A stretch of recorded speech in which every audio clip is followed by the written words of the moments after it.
Wow guys, a new Russian attack was stopped in the Toretsk direction. They sent some of the reinforcements, there was the convoy of the vehicles, and Ukraine with the help of the FPV drones just annihilated those vehicles, and the Russian attempt to reinforce their group in Toretsk town itself failed completely. And by the way, we have the video about it, so there was the Russian tank and couple of the Russian BMPs full of infantry forces. Yeah, the usual drone protection of the Mad Max style Russian tanks and BMPs, but it doesn't help in many of the cases. Like it didn't help here, so the Russian tank was stopped as well as other Russian vehicles, and the infantry forces were cancelled by the drone drops. And at the same time, Ukraine renewed the attack on Toretsk town, and according to my information, Ukraine was successful with this strike, taking a couple of more quarters under control. Ukraine used some of the drones and infantry forces there. So because of those strikes on the Russian reinforcements, Russia just cannot maintain Toretsk town,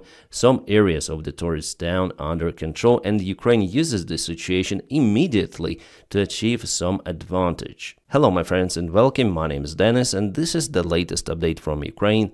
Let's go. Yeah, just woke up with a headache, I do not look great, and also guys, we have some terrible news this morning. I'm gonna tell you about those in this video. But nevertheless, I want to start this video from the Frontlines review and from the positive news for Ukraine in general. And you know guys, after that armor convoy of Russia was kaputted in Toretsk, Russia decided to send one more convoy for attack. And yes, those were a couple of the Buhanka vans full of infantry. They were also met with the drone fire from Ukraine. It is crazy what is happening. Like, was the first attack not enough for them to understand that this area is under full Ukrainian drone surveillance control and that Ukraine has the capabilities to down the Russian vehicles? So yeah, the destiny of the Russian vehicles, it's pretty much understandable, but it wasn't enough for Russians. They sent more and more vehicles to the place full of infantry. Well, some of the Russian soldiers managed even to get to the outskirts of the Toretsk town, but were kaputted in the buildings. And yes, I've thought about Ukrainian positions by mistake. No, the idea for Russia here is just to reinforce their area of the control in Toretsk town. They cannot do it properly because of the Ukrainian defense, and Azov regiment, as you can see, operates there quite well. So because Russia is not that effective in Toretsk settlement, they try to send the reinforcements to the other direction. They want to propel forward towards Suha Balka. And there is definitely the movement of the Russian side. As you can see here, they've took a couple of the fields for the last 24 hours. So they attack from this side, from here, and also there was the attempt to get some of the ground from New York. Well, maybe by doing so they want to bypass some of the Ukrainian villages which are still under Ukrainian control. Because before, I guess the Azov regiment was capable to liberate those villages, and now there is one more counterattack of the Ukrainian army towards Toretsk. So now Ukraine has to cope with those Russian threats coming from the south. Well, it shows us one thing, that Russia completely stuck in Toretsk. Alright, one more image from the front lines. There Russia used 3 of the tanks, 2 of the modified versions of the T-62 tanks and 1 T-72. Yeah, that's the tank, that's how it looks. Russia modified it to be some sort of the infantry carrying vehicle. As you may see, no barrel, and there is no even turret inside. Everything is welded there and it is used just to carry infantry. Again, it means that Russia doesn't have enough infantry vehicles. They're basically forced to modernize their old tanks to be BMPs, but it is not that effective. I would say not even close to be effective infantry carrying vehicle, and we have the confirmation about it. Judging on this video, Ukraine launched the artillery strike plus FPV drone strike on the Russian convoy. And yes, later on, as usual, Russia tried to send more of the reinforcements, but all of them were gone or are gone. Totally, there were 5 of the vehicles which were kaboomed by Ukrainian defenders, 1 real tank with a turret and barrel, this is T-72, and the rest are modified Russian infantry vehicles, based on T-62 tank. And what's about the Pokrovsk direction? Well, here is the Pokrovsk town itself. Ukraine is very successful, not far away from it, holding the Russian attacks. and Russia is not even attacking there any longer. Russia tries to secure the ground. There are two of the main threats for Russia: to be encircled. 15th Rifle Brigade is over here, and Russia tries to attack Ukrainian forces from this side, from Uspenivka, trying to save their group not far away from Dachne. However, Russia still advances towards Kotelorivka, towards the border with Dnipropetrovsk Oblast. Here Ukraine wasn't able to stop the Russian army advancement, and soon there's gonna be the fights for Kotelorivka village itself. And between those two regions, Russia gained some of the ground. I guess it happened roughly 2 weeks ago, but the advancement was very, very slow. Well, the good news that Ukraine was capable to protect Pokrovsk, the bad news that Russia is coming to Dnipropetrovsk Oblast. However, there is one more big Ukrainian defense line, and Russia is already very close to it. And we have HIMARS in action again against the Russian air defense system. Its book, it was kaputted, and minus one more. Astonishing and very precise job. As you can see, it was the real Russian air defense, not a decoy, because it's the burning rocket fuel there. Alright, and we have the major update from the Kursk region and Sumy region of Ukraine. It was yesterday and it is today. You may say that Ukraine lost some of the control over the Russian territories in Kursk, plus Russia goes on attack in two of the villages in Veselivka and Zhuravka, plus the fight continues in Basivka village. And little by little Ukrainian army is going back from Kursk. The question is whether Russia may proceed to the Sumy region following the Ukrainian forces. Well, it depends. According to the information from the Ukrainian general commanders, definitely Russia is planning one more strike on Ukraine. It could be in Sumy even. And yes, actually this attack is already happening, as you can see from this military map. In Lyman direction, this is Lyman by the way, Russia tries to get more ground, and today they were successful not far away from Yampelivka. So there is the river from this side, and Russia created kind of the significant bridgehead on the other part of the shore. They've took Ivanivka settlement under control, and now the fight is ongoing for Katerinivka. But they expand to Kolodeze as well. There was the fight reported by our commanders. Well, even though the Russian forces are being divided into two of the groups by the river, the main aim for them is still to go to Lyman. Because if we check all of their attack vectors from all of the directions, they aim towards this huge agglomeration of the cities, small towns and villages, and for that they need to go to Lyman. They need to advance to Konstantinovka from the south and from Chasiv Yar, and that's how they might create several of the attack vectors towards the Kramatorsk, Slavyansk and Konstantinovka. Without it, if Russia attacks just from the single direction, it is not possible for them to get at least Konstantinovka under control. Now their tactics is usually different. They attack from multiple of the directions, at least two. Alright guys, we have the information about the Ukrainian strike on the Engels military airfield in Saratov city of Russia. It's not the first time happening. Before, Ukraine targeted the ammunition, but this time it was the fuel storage. Well, according to the Russian channels, Ukraine also hit some of the Russian facilities, but it's just the energy infrastructure, the local substation. Bryansk Oblast, Suzemka settlement, it's not far away from Ukraine. The last night something also happened to the Orenburg power plant. Somehow it caught fire. Locals report that those were Ukrainian drone strikes.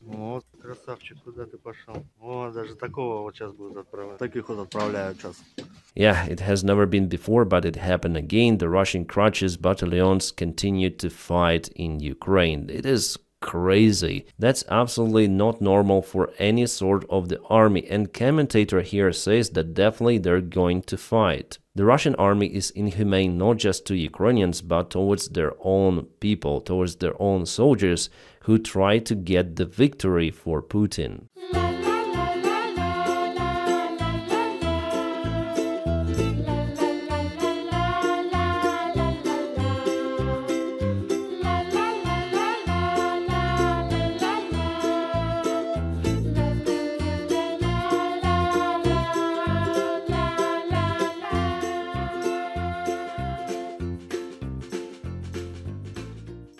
Yeah, this is the Russian happy train, and definitely those Russian soldiers who return back to Russia should be happy indeed. Alright, yesterday we spoke about the possible Russian offensive which could happen this summer or even spring. Well, the Telegraph says that this offensive is doomed to fail. They write that the Ukrainian defense is robust, it is not as it was in 2022, plus Ukraine expects that scenario from Russia, and Russia doesn't have enough resources for the full-scale attack on Ukraine, as it happened again in 2022. They might take some of the ground, but the result will be just the huge losses, as it happened, by the way, in the northern area of Kharkiv. I think that it was more than a year ago that Russians were trying to get into the Kharkiv city, but in fact they were stopped not far away from the border. Alright, great news from Norway. They will allocate almost €1 billion for the Ukrainian support, including infantry fighting vehicles and anti-tank systems. My friends, usually when I speak about that content, my videos are getting restricted and demonetized, so thank you for keeping me running, because YouTube is my full-time job, and thank you so much for your kind support on Patreon. If you want to support the job that I do here on YouTube, you're very welcome to my Patreon. You might find the link for my Patreon page right in the video description below. Thank you so much for maintaining my motivation to produce more and more of the stuff. The fire detection satellites confirm that fire spread in the oil storage area. Russia uses Engels airfield a lot to hit Ukrainian, first of all, civilian infrastructure, as they, by the way, did today, hitting the central part of Sumy city of Ukraine. Sumy is located in the northeast side of Ukraine, very close to the Russian border. Yeah, just 30 kilometers away, and Russia hit it with ballistic missiles, so obviously Ukrainian air defense wasn't able to shut down that missile. With that short distance, it's just not possible. And we have this photo of the Russian Iskander ballistic missile filmed on a dash camera of the local civilian vehicle. And guys, because of the platform restrictions, I cannot show you the other images, but there were many people who lost their lives, all of them civilians. According to the latest data, by the time I'm recording this video, 32 civilians were unalive by this attack, including at least 2 of the children. Up to 100 people were delivered to the local hospitals. So the tragedy is even bigger compared to what it was a couple of weeks ago in Kryvyi Rih. And you may see on the screenshot that missile flies in one piece, so it wasn't shot down by Ukrainian air defense. It means that it was the planned Russian strike on populated area of the central part of Sumy. Russians immediately mentioned that there was the Ukrainian pickup truck with the military symbol. Yes, Sumy is not that far away from the front line, so there could be some of the Ukrainian military in the central part of the city. Those kind of the vehicles, they might be used by the military police as well, or just for supplies, but to hit the residential area full of people with Iskander missile. Because of that, well, there is also the information, and it comes also from the Ukrainian side as well, that there was the gathering of the Ukrainian military in one of the local buildings. But again, even if that is true, so the Russian ballistic missile didn't hit that building precisely. No, it hit the open area not far away from it. So there is no any justification of the Russian massacre they did today in a populated area. Well, Russians say that it is the building where the meeting of the Ukrainian soldiers was, but this building wasn't damaged that much as the nearby area. And there were many people because it's Sunday and the weather is fine. And how many hours went from this meeting between Davydov and Putin, then Russia started their attacks on civilians? 48 hours, well, I guess even less. Yeah, Davydov should go to Moscow again to celebrate that Russian attack on Sumy city, you know, with that respect from heart to Putin. Many people were unalived in this bus. They were coming from the church because it's Sunday, it's the holiday, yeah, the great Christian holiday, Palm Sunday, as I remember. So what about the Christian values, Rubio? Come on. Well, it seems like little Marcus sold his soul to Trump's cult MAGA and to Trump himself. That's why he reposted that stuff. Marca, what happened to you? And I can only ask you guys to share the awareness of what is happening in Ukraine, like share the images of Sumy tragedy and comment your personal thoughts about it under their pages, because yeah, after all, it's like a red flag for them. Yeah, after all, it might not help, but what else can we do? Just raise the awareness and that's it. Well, luckily we have the support from the other leaders like Emmanuel Macron, who stated that Russia is alone chooses to continue the war, and it started it. And that Russian missile struck the Sumy city, the heart of the Sumy city, so the central place, causing numerous of the civilian casualties, including children, once again. Should we expect the same statements from the White House? I think no. Not far away from Sumy there is the town called Konotop. And we have the statement of the local mayor of Konotop, who accuses the administration of Sumy region for, I guess, gathering military in a central part of Sumy city. Well, he didn't specify that exactly, but he told that he would tell all of the truth if the administration of Sumy city will not resign till 6 p.m. Well, I just hope that it's not the political PR on the strategy. But the other sources also say that there was the meeting of Ukrainian military. However, those meetings are happening elsewhere. In every of Ukrainian city, there is the local military administration, especially in Sumy, since it's very close to the front line. It is not the excuse for Russia just to hit the area of the central part of Sumy, because again, missile hit the area not far away from that building, not the building itself. So it means that Russia doesn't care if those are civilians or not. As they did 2 weeks ago in Kryvyi Rih, there were no any military of Ukraine out there. Here, yeah, probably. But again, there are no any military casualties here. And Russia started to use the shrapnel in their Shahid drones warheads. Shahids are mainly used to hit Ukrainian civilian infrastructure. Russians are just doing it to increase the casualties. Well, just Keith Kellogg stated that today's Palm Sunday attack by Russian forces on civilian targets in Sumy crossed any line of decency. As a former military leader, I understand targeting, and this is wrong. Wow. It is why President Trump is working hard to end this war. Yeah. You know, Keith Kellogg is not relevant even for Donald Trump. He is not negotiating with Russia because Russia didn't like the guy, because he is really more or less pro-Ukrainian. But after all, he's more pro-Trump, waiting for more statements from the United States administration. Do you think that after all those will be? So what peace agreements are reachable out there with Russia? Lavrov again stated that Russia wants to eliminate the root of the cause of this conflict, as they say. So basically they want to achieve the goals of the special military operation, to put their puppet government in Ukraine and to occupy more of the Ukrainian territories. Plus, they want NATO to get out from the eastern countries like Poland, Romania and Baltic countries. And Russia still thinks that America is out there controlling Ukraine, which is actually total lies. And by the way, Putin stated absolutely the same stuff after he met with Vitkov, that Russia insists that the root of the cause of the war should be resolved at first. And only after that they will cease fire. So Trump, with his delusional proposal for negotiations and blocking the military aid actually for Ukraine, he already did it before, luckily it was unblocked. While Trump doesn't understand anything about Russia, about politics, he's just this incompetent buffoon. And you know what also shows that Trump is incompetent? Well, his tariff policy. There were the news that Trump exempts smartphones and computers from receptional tariffs. Smartphones and computers plus the other electronic components, it's the main product for China to sell to the United States of America. It means that after all, Donald Trump has to back down with his tariff policy. Well, first of all, he postponed those tariffs on every country excluding China for the next 90 days. And now even for China, they can sell smartphones, computers, plus the other electronic components. It only shows that tariff policy was a very bad move from Donald Trump, and it might destroy the United States economy. And now Trump's team and Trump himself, they're in panic what to do. Okay, let's cancel it, but how to show that we are not backing down?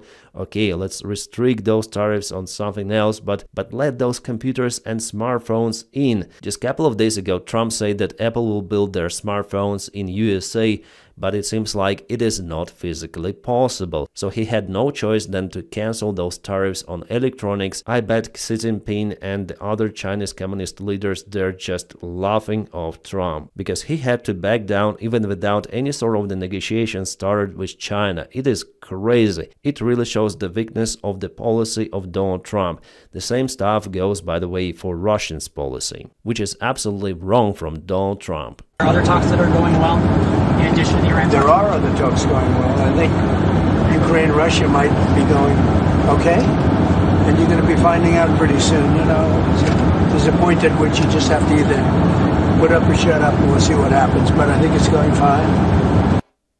It's not going fine, Donald Trump. It's not. One more sad news for us, guys. Yesterday, Russia shut down Ukrainian F-16. A pilot unfortunately wasn't able to eject. His name was Pavlo Ivanov. He was 26 years old. According to initial reports, definitely F-16 was hit by the Russian missile, whether it was the Russian air defense missile or the air-to-air missile which was launched from the Russian fighter jet. For now, we are out of clue. Pilot was awarded posthumously with the Medal of the Hero of Ukraine by President Zelensky. There was some speculation that it is just a political move. Yeah, it could be, but you don't know what this pilot did before. So it is better to avoid that speculation, and Pavlo, rest in peace. And yeah, Pavlo was probably flying Sukhoi 25 attack airplane before, but got the new type rating on F-16. Or maybe he flown the other jet previously, just this photo was taken with Sukhoi 25. Yeah guys, again you can see that in my videos I have to tell about the terrible news happening, but I'm here for you to provide all kind of the news. I just hope that one day there will be peace in Ukraine and Russia will never ever attack Ukraine once again. Now my friends, don't forget to press your huge like to this video, and I wish you all a peaceful sky wherever you are, and have a great time.